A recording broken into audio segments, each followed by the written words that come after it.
வெங்கடாபுரத்துல சின்ன பாபு சாந்தின்னு ஒரு தம்பதி வாழ்ந்துட்டு வந்தாங்க. சின்ன பாபு அந்த ஊர்ல ஒரு விவசாயி. விவசாயத்தை நம்பித்தான் அந்த ஊர் மக்களோட வாழ்க்கை இருந்துச்சு. சாந்தி ரொம்ப தெய்வ பக்தி உள்ளவ. தினமும் ஏதாச்சும் ஒரு பூஜை பண்ணிக்கிட்டே இருப்பா. இவங்க வீட்டு பெரியவங்க இவங்களோட பாட்டி ஜானகம்மா. ஜானகம்மாவுக்கு வயசு 80க்கு மேல இருக்கும். ஒரு காலத்துல ஜானகம்மா அந்த ஊர்ல சாப்பாடு கடை நடத்திட்டு வந்தாங்க. வயசானதால எந்த வேலையும் செய்ய முடியாம சும்மா இருக்காங்க. சின்ன பாபுவ அந்த தொழில செய்ய சொல்லி பாட்டி சொன்னாலும் சின்ன பாபுவுக்கு விவசாயத்து மேல இருந்த ஆசையால சாப்பாடு கடை நடத்த ஒத்துக்கல. தனக்கு இருக்கிற 2 ஏக்கர் நிலத்துல விவசாயம் பண்ணி குடும்பத்தை ஓட்டிட்டு வர்றா சின்ன பாபு. ஒரு நாள் சின்ன பாபு காலையிலே தூக்கத்துல இருந்து எந்திரிச்சு வீட்டு கொல்லப்புறத்துல இருக்கிற பசு மாட்டுக்கு தீவனம் போட்டுட்டு வீட்டுக்குள்ள வந்து சாந்திய தேடுறான். வீடு முழுக்க சுத்தி சுத்தி சாந்திய தேடிட்டு இருக்கான். சாந்தி, சாந்தி, எங்கதான் இருக்க? எங்க போய் தொலைஞ்சா? இவ்வளவு காலங்காத்தால எங்கடி போன? உன்னைய வீடு முழுக்க தேடிட்டு இருக்க. போகும்போது சொல்லிட்டு போக கூடாதா? எங்கதான் போன? என்னங்க நீங்க? நான் என்ன வீட்டை விட்டா ஓடி போயிட்டேன்? ஏன் இப்படி பதட்டப்படுறீங்க? எங்க போனாலும் மறுபடியும் இங்கதானே வரப்போறேன். அப்புறம் என்ன? ஆமா, இவ்வளவு காலங்காத்தால எங்க போன நீ? நான் வேற எங்கெங்க போவேன்? கோவிலுக்கு தான் போனேன். என்னது? இன்னும் விடியவே இல்ல, அதுக்குள்ள கோவிலுக்கு போயிட்டியா? உனக்கு என்ன இவ்வளவு பக்தி? உன் தெய்வ பக்தியால வீட்டையும் புருஷனையுமே மறந்துற போல. அதெல்லாம் இல்லங்க. நிஜமா நான் அந்த பூஜை எல்லாம் செய்யறதே உங்களுக்காகத்தான். இருந்தாலும் இப்படி காலையில பூஜை அது இதுன்னு கோவிலுக்கு போயிட்டா வீட்டு வேலையெல்லாம் யாரு செய்யறது? அதுக்கு தான் சொல்றேன். அது இல்லங்க. சூரியன் உதயமாகறதுக்கு முன்னாடி கோவில்ல விளக்கு ஏத்துனா நல்லதுன்னு ஐயர் சொன்னாரு. அதான் இப்படி காலையிலே கோவிலுக்கு போனேன். இன்னைக்கு மட்டும் இல்ல, இப்படி தினமும் விடியறதுக்கு முன்னாடி கோவில்ல விளக்கு ஏத்துனா நல்லதான் தினமும் செய்ய சொல்லி ஐயர் சொல்லிருக்காரு. அதனால இனிமே தினமும் காலையில நான் கோவிலுக்கு போயிருவேங்க. ஐயர் சொல்றாரு, நீ செய்யற, அதெல்லாம் சரிதான். ஆனா காலையில மாட்டுக்கு தீவனம் வைக்கணும்னு எண்ணம் கூட உனக்கு வரலல்ல? அதே நீ மறந்துட்ட. ஐயோ, கோவிலுக்கு போற அவசரத்துல மறந்துட்டேங்க. மன்னிச்சிடுங்க. அதத்தான் நானும் சொல்றேன். கோவில் கோவில்னு நீ வீட்டு வாசல மறந்துடுற. இந்த ஒரு தடவை என்ன மன்னிச்சிடுங்க. இனிமே அப்படி நடக்காது. அது இருக்கட்டும், என்னை எதுக்கு தேடிட்டு இருந்தீங்க நீங்க? நான் வயலுக்கு போறேன். பாட்டிக்கு வேற உடம்பு சரியில்லை, கொஞ்சம் ஜாக்கிரதையா பாத்துக்க. அதுவும் இல்லாம இந்த வருஷம் மழை சரியா இல்லாததால பயிர் எப்படி விளையுமோன்னு எல்லா விவசாயிகளும் கவலையில இருக்காங்க. இந்த வருஷம் விளைச்சல் கைக்கு வர்றது ரொம்ப கஷ்டமா இருக்கும் போல. முன்னாடி எப்பவும் இல்லாத அளவுக்கு நஷ்டம் வரப்போகுதுன்னு சொல்றாங்க. என்ன நடக்குமோ தெரியல. இவங்க 2 பேரும் இப்படி தீவிரமா பேசிக்கிறத பார்த்து பாட்டி அங்க வராங்க. என்ன பாபு, ஏதோ கவலையா பேசிட்டு இருக்கீங்க? என்ன விஷயம்? அது ஒண்ணும் இல்ல பாட்டி, இந்த வருஷம் பயிருக்கு ஏத்த தண்ணி இல்ல. அதனால ஊர்ல இருக்க விவசாயிங்க எல்லாரும் பயத்துல இருக்காங்க. இந்த வருஷம் விளைச்சல் கைக்கு வருமா வராதான்னு கவலையில இருக்காங்க. நீ ஒண்ணு கவலைப்படாத பாபு. என்ன கஷ்டம் வந்தாலும் நமக்கு எந்த நஷ்டமும் வராது. கடவுள் நம்மள பாத்துக்குவான். அதனால நீ கவலைப்படாம இருப்பா. அதத்தான் பாட்டி நானும் சொல்றேன். ஆனா உங்க பேரை என் பேச்சு கேட்க மாட்டேங்கிறாரு. எல்லாத்துக்கும் கடவுள் மேல பாரத்தை போட்டா எப்படி பாட்டி? மனுஷனோட முயற்சியும் இருக்கணும்ல, அதத்தான் சொல்றேன். இருக்கும்டா, நீ ஒன்னும் பதட்டப்படாத. போய் வேலைய பாரு. போ, கிளம்பு சீக்கிரம். பாட்டி அப்படி சொன்னதும் சின்ன பாபு அங்கிருந்து கிளம்பி வயலுக்கு போறான். சாந்தியும் பாட்டியும் வீட்டுக்குள்ள போறாங்க. சின்ன பாபு வயல் பக்கமா நடந்து போயிட்டு இருக்கும் போது மத்த விவசாயிங்க எல்லாரும் சேர்ந்து ஒரு இடத்துல ஒன்னா சேர்ந்து பேசிட்டு இருக்காங்க. சின்ன பாபுவும் அங்க போறான். இந்த வருஷம் நம்ம தப்பிக்கிறதே ரொம்ப கஷ்டம்தான். மழை இல்லாம வாய்க்கால் வரப்பெல்லாம் காஞ்சு போய் பயிரோட நிலைமை ரொம்ப பரிதாபமா கிடக்குப்பா. ஒன்னும் புரியல. எப்பவோ நம்ம தாத்தா காலத்துல ஒரு தடவை இப்படித்தான் பஞ்சம் வந்துச்சான். அந்த சமயத்துல யாரோ நம்ம ஊரை காப்பாத்தினாங்கன்னு எங்க தாத்தா சொல்லுவாரு. இப்ப நம்மள யாரு காப்பாத்துவாங்கன்னு தெரியலையே. என்ன பண்ண போறோம், ஏது பண்ண போறோம், எனக்கு ஒண்ணுமே புரியலப்பா. இதெல்லாம் நினைச்சா பயமா இருக்கு. என்ன சொல்றீங்க? அப்ப இனிமே வாய்க்காலுக்கு தண்ணி வராதா? ஏப்பா, ஆத்துல தண்ணி இருந்தா தானே நம்ம வாய்க்காலுக்கு வரும். அங்கேயே தண்ணி இல்லாதப்ப இங்க எப்படி வரும்? இந்த வருஷம் நம்ம ரொம்ப கஷ்டப்பட போறோம், அது மட்டும் புரியுது. இன்னும் வாய்க்காலுக்கு தண்ணி வருங்கிற நம்பிக்கையில தான் நான் வயலுக்கே கிளம்பி வந்தேன். தண்ணி வராதுன்னு தெரிஞ்சு பெத்த பிள்ளை போல வளர்த்த பயிரை அப்படியே விட்டுட்டு போகணும்னா மனசு கேட்கல. வேற வழி இல்ல. இந்த வருஷம் பஞ்சத்தை நம்ம எதிர்கொண்டுதான் ஆகணும். வீட்டுல இருக்க பொருள் எல்லாம் சிக்கனமா பயன்படுத்தணும்பா அப்படின்னு அந்த ஊர் விவசாயிங்க எல்லாரும் வருத்தப்பட்டுட்டு இருக்காங்க. சின்ன பாபு வயல் பக்கமா போய் பயிர்களை பரிதாபமா பாக்குறான். எதுவும் செய்ய முடியாத இயலாமையில கவலையோட வீட்டுக்கு கிளம்புறான். ஊர்ல இருக்க மக்கள் எல்லாருமே இந்த பிரச்சனைனால கஷ்டப்பட்டுட்டு இருக்காங்க. நாட்கள் கடந்து போகுது. கொஞ்ச நாட்கள்லயே வீட்ல இருக்கிற அத்தியாவசியமான சாமான்கள் எல்லாம் தீர்ந்து போகுது. ஊர்ல இருக்க மக்கள் எல்லாம் பசியால அவதிப்பட்டுக்கிட்டு இருக்காங்க. பாட்டி, ஊர் மக்களோட நிலைமை நாளுக்கு நாள் ரொம்ப மோசமாயிட்டே போகுது. அரசாங்கத்துல இருந்து எந்த உதவியும் வரல. சில பேர் இப்பவே பசியால பட்டினியா இருக்காங்க.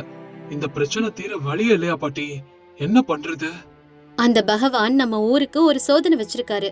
அத நம்ம தாங்கிக்கிட்டு தான் ஆகணும். பாட்டி, கொஞ்ச காலத்துக்கு முன்னாடி நம்ம ஊருக்கு இப்படி பஞ்சம் வந்தப்போ யாரோ நம்ம ஊரை காப்பாத்துனாங்களாமே, அது யாருன்னு உனக்கு தெரியுமா? என்னங்க நீங்க ஊர்ல யார்கிட்டயாவது கேட்டு தெரிஞ்சுக்க கூடாதா? இந்த சமயத்துல அவங்க உதவி நமக்கு தேவைங்க. பாபு, நீ இன்னைக்கே ஊர்ல தண்டோரா போட சொல்லு. ஊர்ல யாரெல்லாம் பசியால கஷ்டப்படுறாங்களோ அவங்க எல்லாரையும் நாளையில இருந்து நம்ம வீட்டுக்கு சாப்பாட்டுக்கு வர சொல்லு. எவ்வளவு பேரா இருந்தாலும் சரி, நம்ம வீட்டு வாசல்ல அதுக்கான ஏற்பாடுகளை பண்ணு பாபு. பாட்டி, ஊர் முழுக்க சாப்பாடு போடணும்னா முதல்ல நம்ம கிட்ட அதுக்கேத்த வசதி இருக்கணும்ல. நாம சாப்பிடறதுக்கே கொஞ்சமா தான் தானியம் இருக்கு. ஊர் உலகத்துக்கே சாப்பாடு போடணும்னா எங்க இருந்து கொண்டு வர்றது? பாபு, அதெல்லாம் நான் பாத்துக்கிறேன். நீ ஊர் முழுக்க இந்த விஷயத்த சொல்லு. பாட்டி, ஊர் முழுக்க சாப்பாடுனா ரொம்ப செலவாகுமே. சமையல் செய்யறதுக்கு நிறைய ஆளுங்க கூட வேணும்ல. அதெல்லாம் நான் பாத்துக்கிறேன். அந்த அறையில இருக்கிற சாமானுங்க எல்லாத்தையும் எடுத்துட்டு அந்த அறைய மட்டும் என்கிட்ட ஒப்படைங்க. நாளைக்கு வர எல்லாருக்கும் சாப்பாடு பரிமாறுறதுக்கு மட்டும் ஏற்பாடு பண்ணுங்க. மிச்சத்தை நான் பாத்துக்கிறேன், சரியா? அப்படி சொல்லிட்டு பாட்டி உள்ள போயிடுறாங்க. பாட்டி உள்ள போனதுக்கு அப்புறம் சின்ன பாபுவும் சாந்தியும் இப்படி பேசிக்கிறாங்க. என்னங்க இது, பாட்டி இப்படி சொல்றாங்க? ஊர் முழுக்க சாப்பாடுனா எப்படி முடியும் நம்மனால? பாட்டிக்கு போக போக பிடிவாதம் அதிகமாகுது. என்ன செய்யறதுன்னு தெரியல. இப்ப அவங்க சொன்னபடி செய்யலனா மறுபடியும் கோச்சுப்பாங்க. நாளைக்கு வந்தவங்களுக்கு சாப்பாடு போடலனா நமக்கு எவ்வளவு பெரிய மானக்கேடு. சரி, இந்த ஒரு தடவை பாட்டி சொன்னபடியே செய்யறேன். அவங்க என்னதான் பண்றாங்கன்னு பாக்கலாம் நம்ம. அடுத்ததா பாட்டி சொன்ன மாதிரியே ஊர்ல எல்லாரையும் நாளைக்கு சாப்பாட்டுக்கு வர சொல்லி தண்டார போட வைக்கிறான். மறுநாள் காலையிலேயே பாட்டி தான் ரெடி பண்ண சொன்ன அறைக்குள்ள போய் கதவை சாத்திக்கிறாங்க. சின்ன பாபுவும் சாந்தியும் அவங்களையே பாத்துட்டு நிக்கிறாங்க. உள்ள இருந்து வந்த பாட்டி இப்படி சொல்றாங்க. சின்ன பாபு, எல்லாம் உள்ள தயாரா இருக்கு. வந்தவங்களுக்கு சாப்பாடு பரிமாறுங்க நீங்க 2 பேரும். பாட்டி சொன்னதை கேட்டு ஆச்சரியப்பட்ட சின்ன பாபுவும் சாந்தியும் உள்ள போய் பாக்குறாங்க. அங்க பெரிய பெரிய அண்டாவுல சாப்பாடு தயாரா இருக்கு.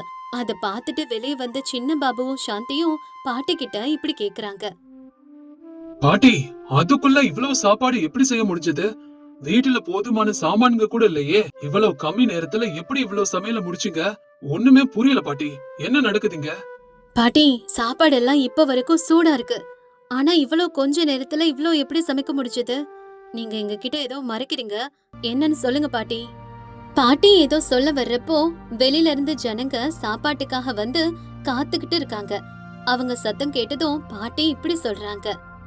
முதல்ல வந்தவங்களுக்கு சாப்பாடு போட்டு பசி ஆத்துங்க. மத்தத நான் அப்புறம் சொல்றேன். அதுக்கப்புறம் சின்ன பாபுவும் சாந்தியும் உள்ள இருக்கிற சாப்பாட வெளியே கொண்டு போய் ஊர் ஜனங்களுக்கு எல்லாம் பரிமாறுறாங்க. எல்லாரும் சாப்பிட்டுட்டு இருக்கும் போது ஒரு கண்ணு தெரியாத பெரியவர் சாப்பிட்டுக்கிட்டே சின்ன பாபு கிட்ட இப்படி சொல்றாரு. தம்பி, இந்த சமையல் ருசி எல்லாம் பார்த்தா ஜானகம்மாவோட கை பக்குவம் மாதிரியே இருக்கு. இது அவங்க வீடுதானா? அவங்கதான் சமைச்சாங்களா? தாத்தா, உங்களுக்கு எங்க பாட்டிய தெரியுமா தாத்தா? தம்பி, இப்ப இருக்கிற தலைமுறைக்கு வேணா ஜானகம்மாவை பத்தி எதுவுமே தெரியாம இருக்கலாம். ஆனா ஜானகம்மா யாருன்னு தெரியுமா உங்களுக்கெல்லாம்? ஒண்ணுமே புரியல தாத்தா, கொஞ்சம் தெளிவா சொல்லுங்க. எங்க தலைமுறைக்கு ஒரு காலத்துல ஜானகம்மா ஒரு அன்னபூரணி. ஒரு காலத்துல இதே மாதிரி நம்ம ஊருக்கு பஞ்சம் வந்தப்ப எல்லாரும் பசியால வாடுனாங்க. ஜானகம்மா தான் ஊர் முழுக்க 6 மாசம் இதே மாதிரி சாப்பாடு போட்டு நம்ம ஊரை காப்பாத்துனாங்க. அந்த சமயத்துல அந்த அம்மாவோட சாப்பாட்டை சாப்பிட்டதுனாலதான் இன்னைக்கு இந்த சாப்பாட பார்த்ததும் அந்த அம்மாவோட கைப்பக்குவம்னு நான் சரியா சொல்லிட்டேன். அப்ப அங்க வர்ற ராமையா இப்படி கேக்குறான். தாத்தா, அப்போ நம்ம ஊர்ல பெருமையா பேசிப்பாங்களே, அது ஜானகம்மாவை பத்தி தானா? ஆமா, நம்ம மக்களுக்கு அவங்க யாருன்னு தெரியல. ஆனா அவங்க செஞ்ச நல்ல காரியங்களை இன்னும் நினைவுல வச்சிருக்காங்க. அந்த பெரியவர் சொன்ன வார்த்தைகளை கேட்டு ஊர் மக்கள் எல்லாரும் ஜானகம்மாவை பாராட்டி அவங்கள நல்லபடியா பாத்துக்கிறதுக்காக சின்ன பாபுவையும் சாந்தியையும் வாழ்த்திட்டு போறாங்க. சாப்பிடுற வேலை முடிஞ்சதுக்கு அப்புறம் சின்ன பாபுவும் சாந்தியும் உள்ள போய் பாட்டி கிட்ட பேசுறாங்க. பாட்டி, ஊரே உன்னை பத்தி ரொம்ப பெருமையா பேசுறாங்க. நிஜமாவே இதெல்லாம் எப்படி பாட்டி சாத்தியம்? சொல்லுங்க பாட்டி. ஆமா பாட்டி, எங்களுக்கும் இந்த விஷயத்தை தெரிஞ்சுக்க ரொம்ப ஆசையா இருக்கு. என்னன்னு உண்மையை சொல்லுங்க பாட்டி. பாட்டியும் அந்த ரகசியத்தை சொல்றாங்க. சொல்றேன். இந்த விஷயத்த உங்களுக்கு முன்னாடியே சொல்லணும்னு தான் நினைச்சேன். ஆனா சரியான நேரம் இதுதான். நான் சின்ன பிள்ளையா இருக்கும்போது ஒரு நாள் மரத்துக்கடியில ஒரு வயசான சாது மயங்கி விழுந்து கிடந்தாரு. அப்ப நான் அவருக்கு உதவி பண்ணுனேன். அவருக்கு சாப்பாடு போட்டு தண்ணி கொடுத்து அவரோட பசி ஆத்துனேன். அதுக்கு அந்த சாது எனக்கு ஒரு மாய விறகடுப்ப பரிசா கொடுத்தாரு. அத சுயநலத்துக்காக பயன்படுத்தாம நல்ல காரியங்களுக்காக மட்டும் பயன்படுத்த சொன்னாரு. அந்த அடுப்பு மேல பாத்திரத்தை வச்சு மனசுல என்ன சமையல் வேணும்னு நினைச்சாலும் அந்த சமையல் உடனே தயாராயிடும். அதனாலதான் கொஞ்ச காலத்துக்கு முன்னாடி நம்ம ஊருக்கு பஞ்சம் வந்தப்ப நம்ம ஊரை என்னால காப்பாத்த முடிஞ்சது. அதுக்கப்புறம் அந்த விறகு அடுப்பை பயன்படுத்த வேண்டிய தேவையே வரல. இத்தனை வருஷத்துக்கு அப்புறம் இன்னைக்கு தான் அந்த தேவை வந்திருக்கு. இன்னைக்கும் அன்னைக்கு செஞ்ச மாதிரியே ஊர்ல எல்லாருக்கும் என்னால உதவி செய்ய முடிஞ்சது. இந்த ஊர்ல பஞ்சம் தீர்ற வரைக்கும் இப்படியே செய்வோம். பாட்டி அப்படி சொல்லி முடிச்சதும் பாபுவும் சாந்தியும் உள்ள போய் அந்த மாய விறகடுப்ப பாக்குறாங்க. அன்னையில இருந்து கிட்டத்தட்ட 6 மாசம் வரைக்கும் அந்த ஊர்ல பஞ்சம் தீர்ற வரைக்கும் ஊர் மக்கள் எல்லாருக்கும் சாப்பாடு ஏற்பாடு செஞ்சு கொடுத்து ஊரையே காப்பாத்துறாங்க.